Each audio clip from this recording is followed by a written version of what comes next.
다 같이 사도신경으로 신앙 고백하심으로 새벽 기도를 하나님께 드리시겠습니다. 나는 전능하신 아버지 하나님, 천지의 창조주를 믿습니다. 나는 그의 유일하신 아들 우리 주 예수 그리스도를 믿습니다.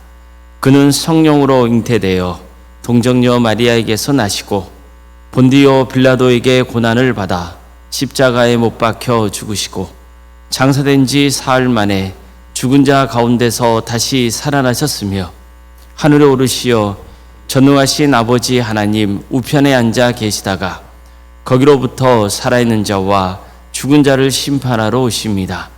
나는 성령을 믿으며 거룩한 공교회와 성도의 교제와 죄를 용서받는 것과 몸의 부활과 영생을 믿습니다.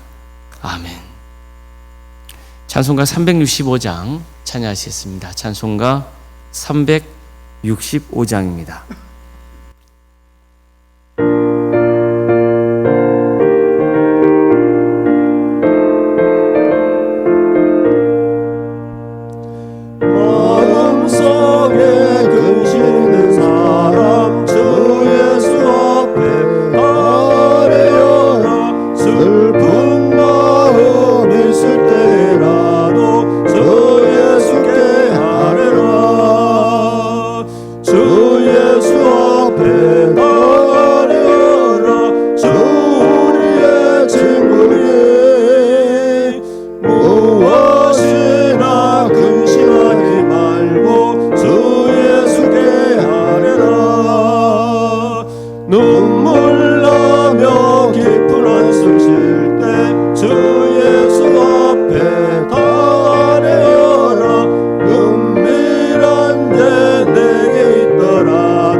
하나님의 말씀 함께 보겠습니다. 신명기 22장 9절에서 11절 말씀입니다.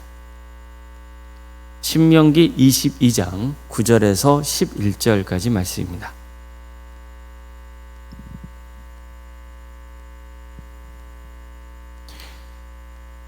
신명기 22장 9절에서 11절까지 말씀을 교독하시겠습니다.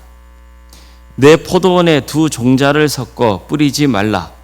그리하면 내가 뿌린 씨의 열매와 포도원의 소산을 다 빼앗길까 하노라. 너는 소와 나귀를 결의하여 갈지 말며 양털과 배실로 섞어 짠 것을 입지 말지니라. 아멘. 아멘. 오늘도 새벽기를 드리며 하나님의 은혜를 간구하는 모든 성도님들의 삶의 자리마다 또 하나님께서 친히 세우시고 다스리시는 광주 동암교회 위에 하나님의 은혜와 평강이 충만하기를 주의 이름으로 축원합니다. 만약 집이 많이 어질러져 있으면 어떻게 합니까? 좀 답답하기도 하고 생활하기가 불편하잖아요. 또 위생적으로도 좋지 않습니다. 그래서 큰맘 먹고 정리를 하려고 하면 어떻게 정리를 하시겠습니까? 일단 집안에 둘 것과 버릴 것을 구별해야 됩니다. 오랫동안 쓰지 않고 별로 필요 없는 것을 계속 집안에 두면 집만 많아져 가지고 정리하기가 어렵잖아요. 그래서 일단 쓸 것과 버릴 것을 구별해야 됩니다. 그리고 버릴 것은 또 과감하게 버려야 됩니다. 자, 그런다면 보통 어떻게 합니까? 또 비슷한 것끼리 모읍니다. 옷이 여기저기 널브러져 있으면은 그걸 모아서 옷장에 넣어둡니다. 흩어져 있는 책도 또 모아서 책장에 꽂습니다. 좀 더 꼼꼼하게 한다면 주제가 비슷한 책끼리 또 모아두기도 합니다. 주방 정리도 마찬가지죠. 오래된 음식물을 버리고 비슷한 식품끼리 모아둡니다. 식기도 마찬가지입니다. 컵은 컵끼리, 수저는 수저끼리, 밥을 담는 그릇, 국을 담는 그릇 다 따로 구별해 놓죠. 자주 쓰는 것과 가끔 쓰는 식기도 또 구별해 놓습니다. 이런 식으로 정리를 해야 집안이 또 깔끔해지는 거죠. 집안이 정리되고 나면 마음이 어떻습니까? 짜증나고 화가 납니까? 그렇지 않죠. 집안에 있을 때 평안함과 안정감을 더 느낄 수가 있습니다. 질서가 이제 세워져 있기 때문에 그런 거죠. 하나님의 창조하신 과정도 마찬가지입니다. 하나님은 모든 것을 지으셨습니다. 하지만 하나님이 지으신 것을 그냥 어지럽게 내버려 두지 않으세요. 질서 정연하게 나누고 또 구별하십니다. 창조하시는 순서도 체계적입니다. 성경을 보면 하나님의 세상을 창조하실 때 하나님이 보시기에 좋았다고 하죠. 자, 그럼 우리도 하나님이 창조하신 세상에서 살 때 어떻게 살아가야 됩니까? 하나님이 질서 정연하게 창조하신 것을 잘 보존할 수 있어야 되죠. 특히 오늘 본문과 관련해서 본다면 함부로 섞이지 않도록 주의해야 됩니다. 내 포도원에 두 종자를 섞어 뿌리지 말라. 그리하면 내가 뿌린 씨의 열매와 포도원의 소산을 다 빼앗길까 하노라. 너는 소와 나귀를 결의하여 갈지 말며 양털과 배실로 섞어 짠 것을 입지 말지니라. 자, 이 말씀에 따르면은 포도나무 사이사이에 다른 씨를 뿌리지 말라 그러죠. 소와 나귀에게 한 멍에를 매게 해서 밭을 갈게 하면 안 된다고 하죠. 또 양털과 배실을 같이 섞어 가지고 짠 옷을 또 입지 말라고 하죠. 씨를 뿌리는 것이건 가축을 부리는 것이건 옷을 만드는 일이건 간에 본문에서 공통적으로 강조하고 있는 게 뭡니까? 다른 것끼리 함께 함부로 섞지 말라는 거죠. 신명기 22장 5절에서도 여자는 남자의 오복을 입지 말고 또 남자는 여자의 오복을 입지 말라. 그렇게 말씀하잖아요. 같은 맥락입니다. 이것은 하나님의 창조 질서에 맞는 삶을 살라는 뜻이 담겨 있습니다. 하나님이 각 종류에 따라 창조하신 것을 함부로 뒤섞지 말라는 거죠. 이것은 단지 하나님의 창조하신 세계를 잘 보존하는 차원을 넘어섭니다. 본문이 강조하고 있는 것은 이겁니다. 핵심은 이거예요. 하나님의 자녀는 구별되고 질서 있게 살아가야 된다는 거예요. 하나님의 자녀는 어떻게 살아간다고요? 구별되고 질서 있게 살아야 된다. 이것을 강조합니다. 우리의 삶이 세상의 것과 함부로 마구 뒤섞여서는 안 되고 구별되어야 한다는 거죠. 이것은 당시 이스라엘 백성들의 상황에서는 아주 중요한 문제였습니다. 이스라엘 백성들은 이제 가나안 땅에 들어가서 지내야 됩니다. 그들은 광야 생활을 하면서 하나님을 예배하고 경외하는 법을 배웠습니다. 하나님은 그들에게 계명이셔서 하나님의 백성이 어떻게 살아가야 하는지를 가르쳐주셨습니다. 그러니까 세상과 구별된 거룩한 백성이라는 거예요. 성결한 삶을 추구하라고 명하셨습니다. 자, 이러한 가르침은 특별히 그들이 가나안 땅에 들어갔을 때의 상황을 고려한 것이기도 했어요. 자, 이제 그들은 가나안 땅에 들어가서 살면 이전에 경험해 보지 못했던 여러 가지 것들을 보게 될 거예요. 가나안 족속이 섬겼던 우상도 볼 것이고 그들의 문화와 관습도 알아가게 될 겁니다. 가나안 족속은 여러 우상을 섬겼던 자들이에요. 그들의 종교관은 기본적으로 다신론이었어요. 또 종교 혼합주의였어요. 그들의 우상을 숭배하기 위해 세워진 신전에서는 신전 창기와의 관계를 맺는 일이 벌어지고, 또 우상의 마음을 움직이게 한다는 이유로 자신의 신체를 또 자해하는 그런 일들도 벌어졌어요. 이런 것들을 다 그들이 보게 될 거란 말이에요. 이런 것들을 보다 보면 이스라엘 백성들은 자신들은 모르게 또 그런 문화에 무분별하게 빠질 수 있는 거죠. 그런 문화를 그냥 막 받아들이게 되는 거예요. 그러면 어떤 일이 벌어지겠어요? 하나님을 경외하는 것만 아니라 우상을 숭배하는 일들이 벌어지겠죠. 하나님이 창조하신 피조물을 경외하는 일이 벌어지는 거예요. 하나님을 예배한다면서도 그 안에 이방인의 예배 문화가 들어오게 되는 거예요. 하나님도 믿고 우상도 함께 믿는 그런 종교 혼합주의에 빠지게 되는 거예요. 일상생활에도 가나안의 풍습이 침투하게 되는 거죠. 가나안의 풍습은 기본적으로 그들이 갖고 있었던 우상 숭배 문화에 토대를 두고 있단 말이에요. 그런데 그런 문화가 무분별하게 이스라엘 공동체 안에 들어와 버리는 거예요.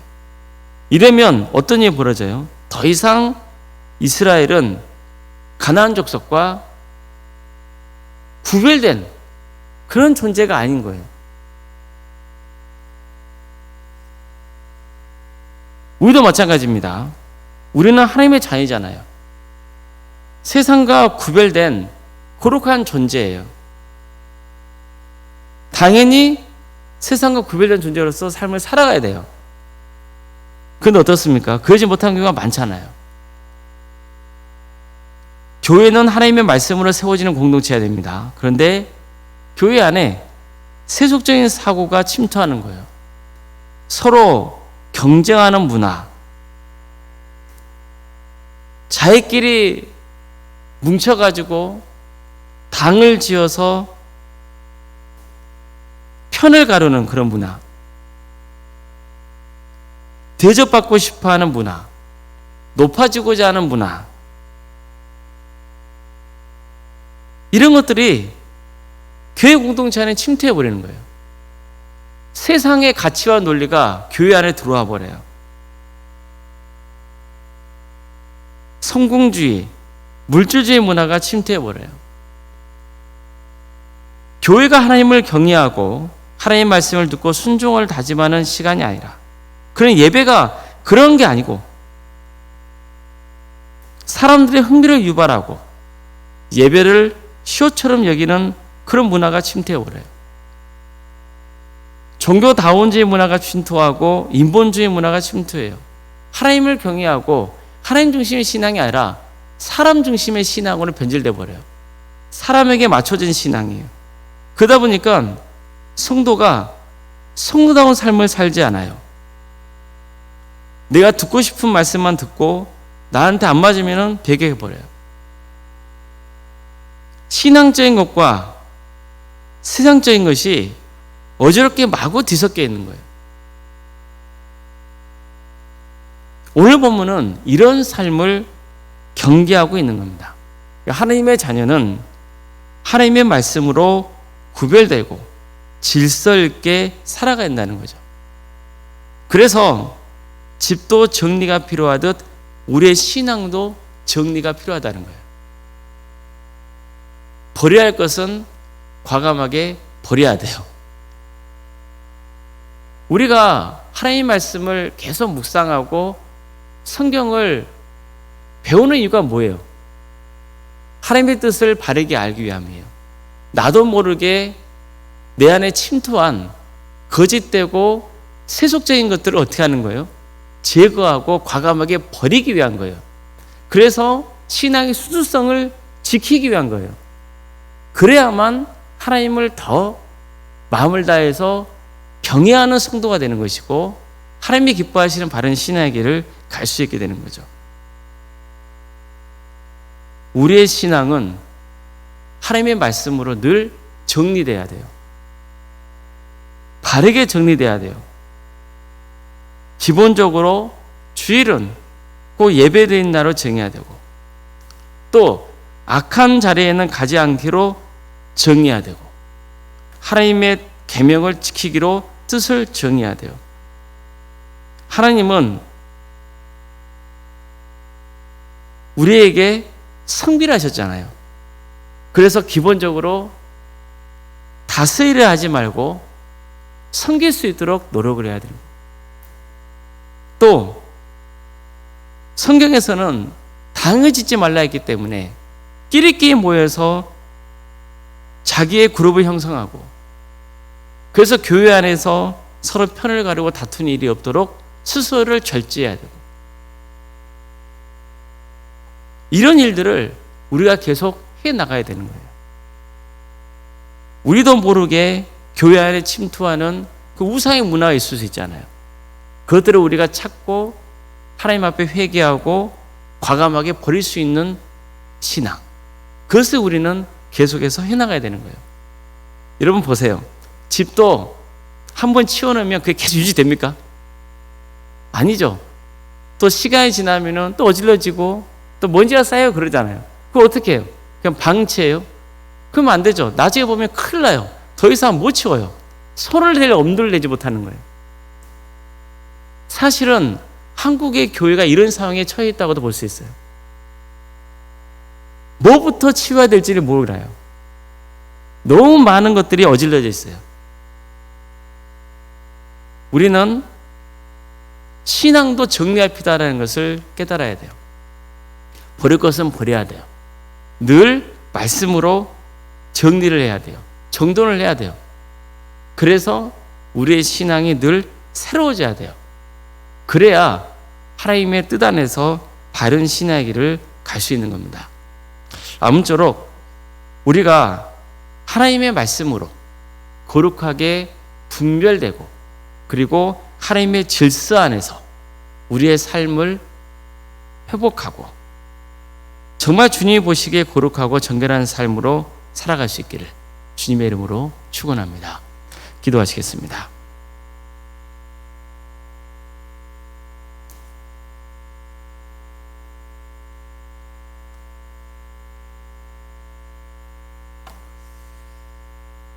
사랑의 하나님, 오늘도 우리에게 새로운 날을 허락해 주셔서 감사드립니다. 오늘 주어진 하루를 주께서 주셨으니 하나님의 은혜를 더욱더 사모하는 복된 하루가 되게 하여 주시고, 또 하나님의 계명을 지키는 거룩한 하루가 되게 하여 주시옵소서. 그런 하루하루가 쌓여서 우리의 신앙이 새로워지고 잘 주님의 말씀으로 정돈되고 구별되며 질서 있는 삶의 길을 갈 수 있도록 인도하여 주시옵소서. 우리의 마음을 주께서 변화시켜 주시고 새롭게 하여 주시옵소서. 그래서 하나님의 말씀으로 치유되고 신앙이 자라고 새로워지는 역사가 있게 하여 주시옵소서. 광주도암교회를 세워주시고 지금까지 지켜주신 은혜에 감사를 드립니다.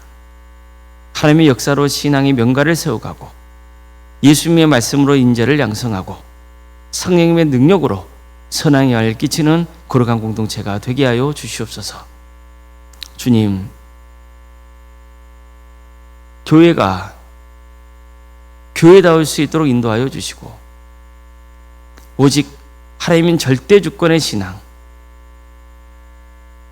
복음으로 하나 되고 사랑으로 하나 되는 공동체, 그릇된 세상의 문화가 침투하지 않고 주의 말씀으로 늘 새롭게 개혁되어가는 거룩한 공동체가 될 수 있도록 도와주시옵소서. 우리 성도들의 가정을 지켜주십시오. 유치적인 질병으로 정신의 고통으로 어려움에 처해 있는 성도들이 많습니다. 주님께서 친히 함께하여 주시옵소서. 치유하여 주시고 회복시켜 주시옵소서. 또한 기도하는 과정에서 하나님의 뜻을 깨닫게 하여 주시고, 그래서 더욱더 신앙의 깊이가 더해가는 복된 길을 가게 하여 주시옵소서. 경제적인 문제로 또 관계의 문제로, 자녀손들의 문제를 놓고, 또 취업의 문제로, 사업의 문제로, 대학 진학의 문제를 놓고 기도 중에 있는 우리 성도들이 있사오니 주님께서 그대의 길을 선하게 인도하여 주시옵소서. 학업으로, 직장으로, 또 여러 형편 가운데 군복무 등으로 객지에 나가는 성도들이 있사오니 그대의 안전을 지켜주시고 때가 되면 다시 이곳으로 불러주셔서 함께 주님을 예배하며 섬길 수 있도록 인도하여 주시옵소서. 자녀 잉태를 바라는 가정이 있습니다. 또 출산을 앞둔 가정도 있습니다. 생육과 번성의 축복이 함께하는 복된 동함의 재단이 될 수 있도록 인도하여 주시옵소서. 은혜전 출산을 잘 마칠 수 있도록 도와주시옵소서. 교회 학교를 위해서 기도합니다. 유치와 등부, 중고등부, 청년부 이래까지 가까이 부서마라 주께서 친히 함께하여 주셔서 그대의 신앙이 잘 자라서 100배, 60배, 30배의 계시를 거두는 놀라운 은혜가 있게 하여 주시옵소서. 우리 교회 여러 부서라 가심에 감사드립니다. 가까이 부서마다 주께서 친히 함께해 주시고 섬기는 성도들에게 복의 복을 더하여 주시며 하나님의 은혜 속에서 서로 하나 되고 주어진 일들을 잘 감당함으로써 우리의 교회가 세상을 섬기는 거룩한 공동체로, 하나님께 영광을 올려드리는 거룩한 공동체로 세워져 갈 수 있도록 인도하여 주시옵소서. 오늘 생각 사모님을 기억하여 주셔서 성령 충만케 하여 주시고 평안의 축복을 보여주시며 신앙의 명가를 세워지는 역사가 있도록 인도하여 주시옵소서. 오늘 저녁은 수요일 밤 예배로 모이게 됩니다. 우리 모든 성도들이 한 자리에 모이게 해주셔서 주님을 예배토록 인도하여 주시고 주님께 찬양과 경배를 올려드리며 또 하나님의 말씀을 함께 나눌 때 우리의 삶이 변화되고 새롭게 되는 역사가 있게 하여 주시옵소서. 주님, 이 나라의 민족을 주께서 불쌍히 여기셔서 하나님의 공의와 정의가 바로 세워지는 거룩한 나라 되게 해주시고 하나님의 때에 평화로운 통일이 이루어져 이 민족이 하나 되며 많은 영혼들이 주님께로 돌아오는 역사가 있게 하여 주시고 이를 위해서 여러모로 헌신하고 있는 목회자들, 또 땅까지 복음을 증거하기 위해서 헌신하고 있는 선교사들 주님께서 기억하여 주셔서 그대 헌신을 통하여 많은 영혼들이 주님께로 돌아오는 역사가 있게 하여 주시옵소서. 주님, 다시 한번 이 땅에 부흥의 역사가 있게 하여 주시고 많은 사람들이 회개하고 주님께로 돌아오고 주께 찬양과 경배를 올려드릴 수 있도록 인도하여 주시옵소서. 이를 위해서 우리 광주도함교회가 귀하게 쓰임받는 역사가 있도록 인도하여 주시고 우리 성도들에게 전도의 열정을 품게 하여 주시고 그래서 세상을 구원하는 일에 참여하여 하나님께 귀한 상급을 받는 은혜가 있게 하여 주시옵소서. 모든 걸 주님께 의지하오며 살아계신 예수님의 이름으로 기도드리옵나이다. 아멘. 하늘에 계신 우리 아버지, 아버지의 이름을 거룩하게 하시며 아버지의 나라가 오게 하시며 아버지의 뜻이 하늘에서와 같이 땅에서도 이루어지게 하소서. 오늘 우리에게 일용할 양식을 주시고 우리가 우리에게 잘못한 사람을 용서하여 준 것 같이 우리 죄를 용서하여 주시고 우리를 시험에 빠지지 않게 하시고 악에서 구하소서. 나라와 권능과 영광이 영원히 아버지의 것입니다. 아멘.